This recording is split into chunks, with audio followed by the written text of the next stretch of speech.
I believe that all poetry is political because it changes things. If you're not changed by the poetry, then it's not working. We live in a society where gun violence is commonplace. People shooting each other with guns. We live in a society where there are huge industries making mega bucks manufacturing weapons to destroy people in our wars and selling more abroad than any other nation on earth. We live in a society where there are institutions of finance whose sole purpose is to rape, loot, and plunder our planet to create wealth for a few. We live in a society where a kid can walk into his school with a military-style assault rifle and a full magazine and shoot his own classmates. Melt down the guns and turn them into plowshares. Isn't that it? Grow food. Live on the planet lightly. Respect and love one another. Let peace and love prevail. Sounds like a crazy hippie trip, I know, but what could be crazier than this shit? I don't know, maybe we could set up melting stations at the mall to bring your gun, go home with a gardening tool. Obviously, there is some wickedness in our human character, from slingshots of the past to death rays of the future. We love to knock down our enemies. We love our enemies. We come together to fight our enemies. But how do we fight the inner demons from inside that made us hate them in the first place?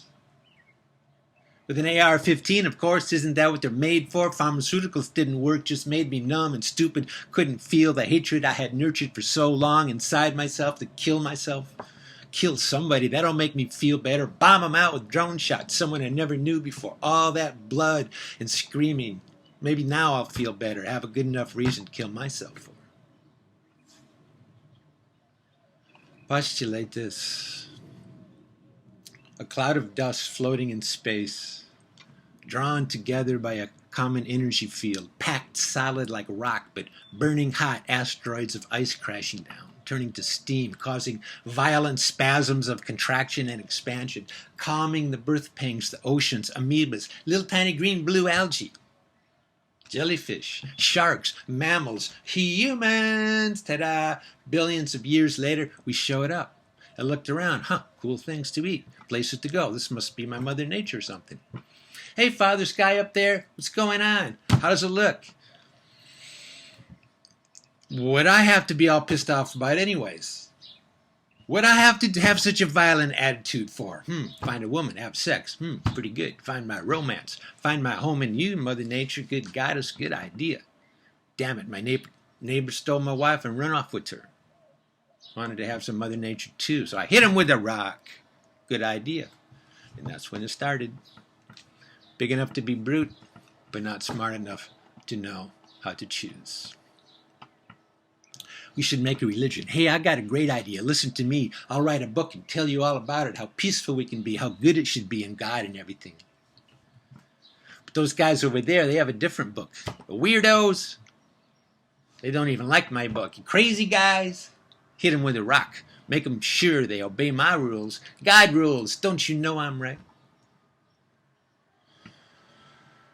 March down the trail, finding things along the way. Super Walmarts and F-22 fighter jets. Man, those things go fast. Let's go to the moon. Let's go to Mars. Hey, let's create ritualized warfare and call it sports. Fill up the planet with people. Divide them into nations. Create enemies out of the others and blow them up with a smart bomb. Nothing left at all, just a few scraggly pieces out in the desert with a few scraggly remnants of the past, a few scraggly human beings, and a book with a few torn pages. Look, it says, melt down the guns, turn them into plowshares. Isn't that it? Grow food, live on the planet lightly, respect and love one another. Let peace and love prevail. Sounds like a crazy hippie dream, but what could be crazier than this?